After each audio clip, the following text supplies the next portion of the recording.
오늘 본문에는 하나님을 사랑하고 또 말씀에 순종하는 자에게 복을 주시겠다 이렇게 말씀을 하고 있습니다. 그러니까 보상이 크다라는 것을 설명하고 있습니다. 내일 본문을 보시면 그 보상이 굉장히 다양하고 얼마나 풍성한가를 기록해 놓고 있습니다. 2절 보면은 내 나를 장구하게 하실 것이다. 오래오래 복되게 살 것이다. 3절 보면 젖과 꿀이 흐르는 땅에서 크게 번성할 것이다. 이 정도 너에게 보상을 줄 테니까 너 순종하지 않겠느냐? 이제 내일 제가 미리 읽어보니까 군침 도는 보상들이 굉장히 많이 나오더라고요.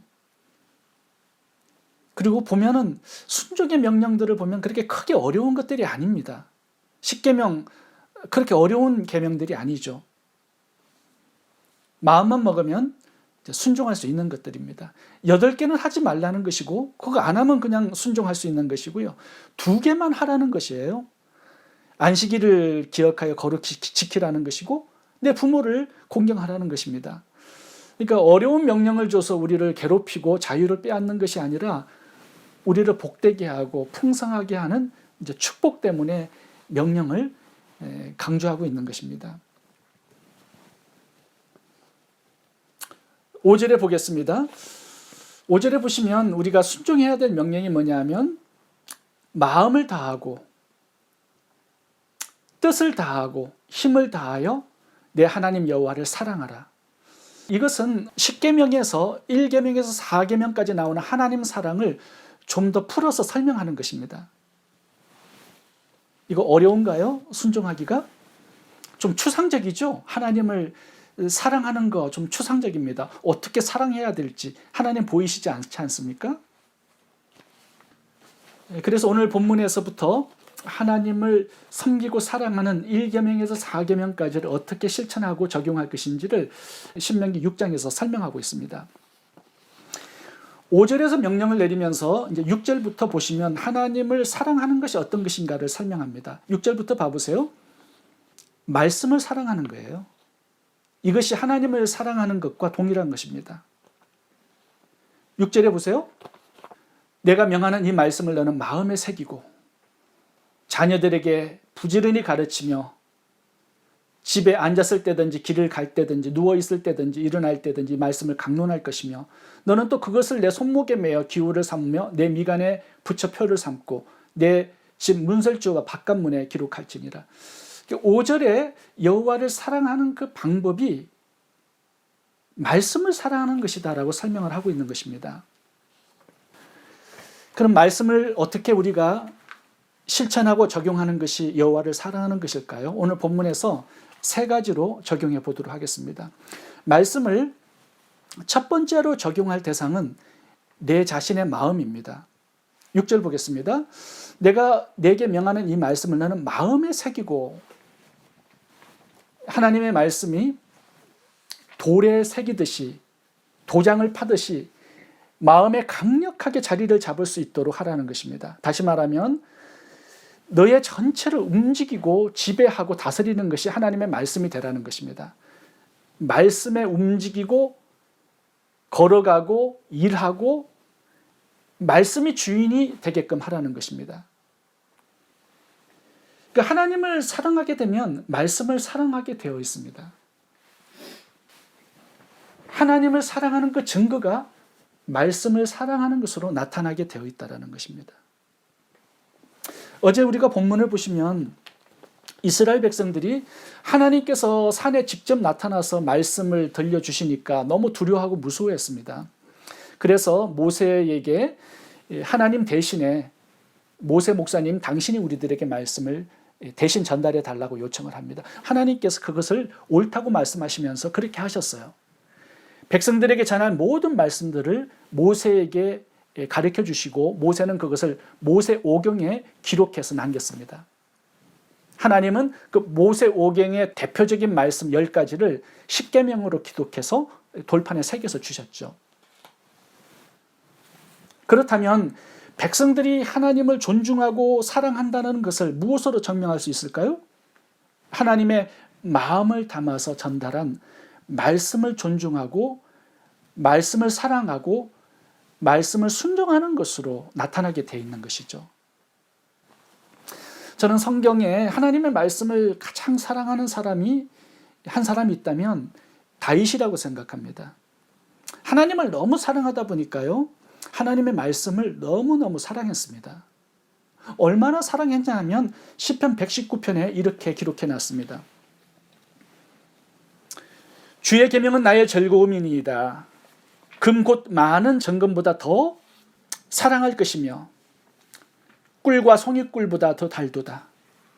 내가 새벽전에 부르짖으며 주의 말씀을 바라싸우며 주의 말씀을 묵상하려고 내 눈이 야경이 깊기 전에 깨었나이다. 이 새벽하고 야경은요, 잠잘 시간입니다. 사실은 그때 일어나서 하나님의 말씀을 깨닫게 해달라고 기도하고 묵상을 했다라는 거예요. 하나님을 사랑하는 만큼 하나님의 말씀을 사랑하게 된다라는 것을 다윗을 통해서 알 수 있습니다. 오늘 본문의 5절을 한번 다시 보겠습니다. 다윗을 보면 제가 5절 말씀의 한 구절이 도전이 되었습니다. 5절에 뭐가 있냐 하면요, 힘을 다하여라는 단어가 있습니다. 힘을 다하여. 우리가 보통 하나님을 사랑하는데 마음과 정성을 가지고 사랑하려고 합니다. 그런데 힘을 다하여, 힘을 쏟아서, 이 단어가 굉장히 좀 마음에 많이 다가왔어요. 우리가 사실은 뭐 TV 보고 드라마 보고 유튜브 보는 데는 마음과 정성과 뜻을 다해가지고 봅니다. 내가 좋아하는 것들을 찾아보게 되죠. 그런데 말씀을 묵상하라, 큐티하라, 나누라고 그러면요, 힘들다, 바쁘다, 시간이 없다라고 그래요. 근데 오늘 말씀 보면 힘을 쏟으라고 말씀을 하세요. 땀이 나도록 부지런하게 하나님의 말씀을 배우기 위해서, 깨닫기 위해서 그렇게 기도하고 다윗처럼 그렇게 말씀을 묵상하라고 말씀을 하고 있는 것입니다. 부지런해야 돼요. 하나님을 사랑하는데 마찬가지로 말씀을 묵상하는데 부지런하고 힘을 쓰라고 말씀하고 있습니다. 첫 번째 적용해야 될 대상은 내 자신입니다. 두 번째 적용해야 될 대상이 있습니다. 그것은 가정입니다. 7절부터 보시면 내 자녀에게 부지런히 말씀을 가르치고 강론하라고 말씀합니다. 저는 우리 교회에 좀 이렇게 적용해 보면 부모가 가정에서 자녀들에게 말씀을 부지런히 가르치고 강론하는 그런 부모님들이 얼마나 될까 좀 생각해 보게 됩니다. 제가 사실은 성도님들을 이렇게 만나게 되면 가정 예배를 드리고 자녀들과 함께 말씀 읽고 묵상하라고 이렇게 권고를 하는데 몇 가정이나 그렇게 할까 궁금합니다. 우리가 말씀 사랑을 가정에서는 잘 적용하지 않아요. 자녀들에게 교회에 와가지고 1시간 주일학교 선생님들에게 맡기는 것으로 자녀들의 신앙을 세워줄 수 있다라고 생각을 합니다. 절대 그렇게 되지 않습니다. 오늘 본문 7절에 봐보시면 신앙교육이 가장 먼저 이루어져야 될 그 장소를 가정이라고 말씀하고 있습니다.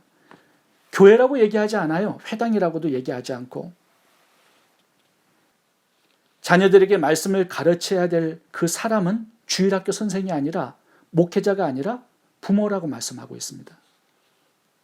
사실 오늘 본문을 묵상하면서 제가 청년 시절에 교회를 다녔을 때 한 집사님 부부가 생각이 좀 많이 났습니다. 저는 이제 그때 싱글이었기 때문에 교회에서 거의 살았어요. 교회 일을 굉장히 많이 했습니다. 목사님이 사역을 굉장히 많이 맡겨주셔서 시간이 부족할 정도로 교회 일을 많이 했는데 저와 같이 교회 일을 참 많이 하셨던 집사님 부부가 있었습니다. 그런데 어느 날 그 딸이 고등학교 2학년 딸이 임신을 하게 되었어요. 그게 이제 교회에 소문이 다 퍼진 것입니다. 이제 그렇게 되니까 이제 수치가 되잖아요. 교회를 더 이상 나오지 않았습니다. 저는 이제 그 가정이 좀 생각이 나면서 가정을 너무 등한시하고 교회의 헌신을 너무 많이 하시는 이제 그런 분들이 좀 걱정스러워요. 가정에서 가정 예배가 드려지지 않고 하나님의 말씀이 강론되지 않으면 자녀들은 신앙을 가질 수가 없습니다. 그렇게 되면 세상의 가치관을 따라서 세상인이 될 수밖에 없죠. 가족들을 뒤로하고 교회에만 열심을 내는 것, 그 우선이 아닙니다. 교회 일도 좋지만 자녀들을 가정에서 잘 섬기고 가르치고 돌보는 것, 그게 하나님께서 우선적으로 우리에게 명령하고 있는 부분입니다. 물론 목회자 입장에서는 교회 봉사 많이 하시고 일을 많이 하시면 너무 좋죠. 교회 일꾼들이 필요하기 때문에. 그런데 건강한 교회는요, 건강한 가정들이 많아야 가능할 수 있습니다. 교회에 많은 시간을 들이면 가정을 부실하게 돌아볼 수밖에 없게 되어 있어요. 저는 어떤 사람이 이렇게 말씀하시는 것도 자주 듣습니다. 우리가 하나님의 일을 하게 되면 하나님은 우리의 일을 대신하시고 자녀들을 책임지실 것이다. 저는 그렇게 생각하지 않습니다. 부모가 해야 할 일을 하나님이 대신해 주지 않아요. 오늘 7절에 이 말씀은 하나님의 명령입니다. 내 자녀들에게 부지런히 가르치며 하나님의 말씀을 강론하라. 그래서 여러분, 가정 예배를 좀 드리시면 좋을 것 같습니다. 가족들이 하루의 삶을 돌아보면서 저녁 시간에 말씀을 묵상하고 읽고 나누고 기도하고 예배로 하루를 마무리하는 것. 자녀들이 부모의 그런 신앙들을 배우면 이제 대학을 가고 사회를 나가서라도 하나님을 사랑하고 하나님을 예배하는 순종의 사람들이 자녀들이 될 수 있을 것입니다. 세 번째, 하나님의 말씀을 적용할 대상은 이웃입니다. 6절, 7절, 8절을 봐보시면 하나님의 말씀을 첫 번째는 마음에 새기고 자기 자신에게 적용하라는 것입니다. 두 번째, 자녀들에게 부지런히 가르치고 강론할 것이며 자기 가정에 적용하라는 거예요. 그런데 세 번째는 이웃에게 적용하라고 말씀을 하고 있습니다. 8절 보겠습니다. 손목에 메고 미간에 붙이고, 이거는요, 다른 사람들이 내 삶 속에서 말씀을 보게 하라는 겁니다. 집 문설주와 바깥문에 기록할 것이며, 이제 다른 사람들이 우리 집에 들어오고 나가게 하면서 말씀을 볼 수 있도록 하라는 것이죠. 손목에 메고 미간에 붙이고 바깥문에 기록할 것이라, 내 이웃이 하나님의 말씀을 볼 수 있도록 하라는 것입니다. 내가 하나님을 사랑한다라는 것은요, 내 마음에 하나님의 말씀을 채우고 내 가정에 하나님의 말씀을 채우고 그리고 내 주위 사람들에게도 하나님의 말씀을 나누어 주고 채워주는 것입니다. 하나님은 사랑이시고 자비하시고 용서하시고 가난한 자를 구제하시는 분임을 보여주는 방법이 있습니다. 순종의 삶을 사는 거죠. 말씀을 따라서.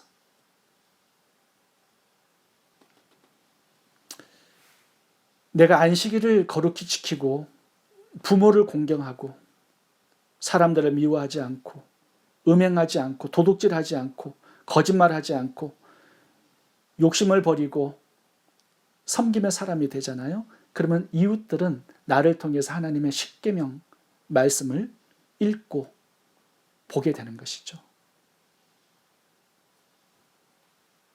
이웃들이 하나님의 말씀을 보기 위해서는 내가 하나님의 말씀을 가지고 순종의 삶을 살아야 합니다. 제가 지난번에 어떤 성도님 한 분을 만났는데 손목에요, 진짜로 하나님의 말씀을 문신으로 새긴 분을 제가 만난 적이 있습니다.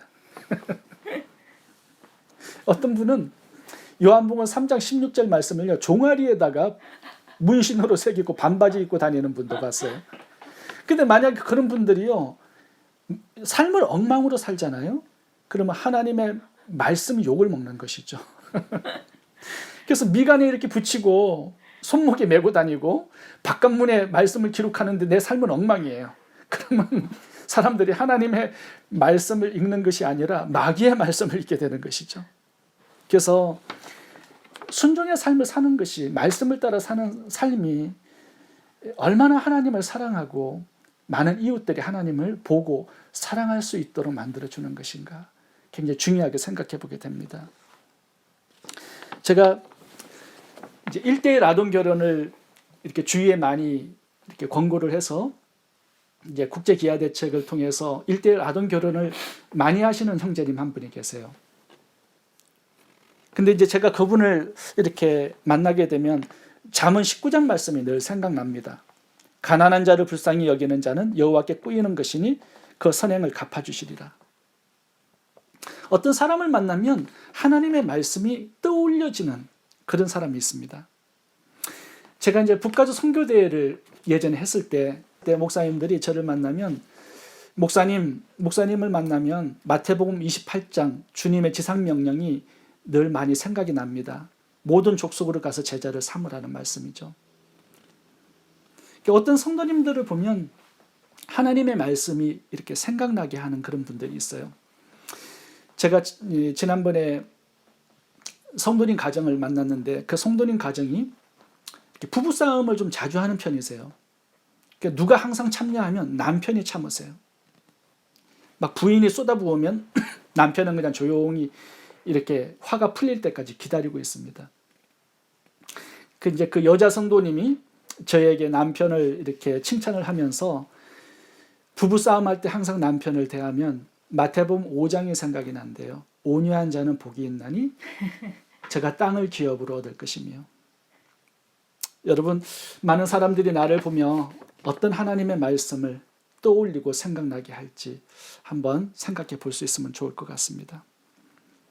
하나님을 사랑하라는 말씀은요, 하나님의 말씀을 사랑하라는 말씀입니다. 구체적으로 하나님의 말씀을 세 곳에 적용하는 것이 하나님을 사랑하는 것입니다. 첫 번째는 내 자신이고요. 두 번째는 내 가정, 세 번째는 내 이웃입니다. 이 세 곳에 하나님의 말씀이 살아있고 움직이게 하라. 오늘 본문의 교훈입니다. 기도하겠습니다.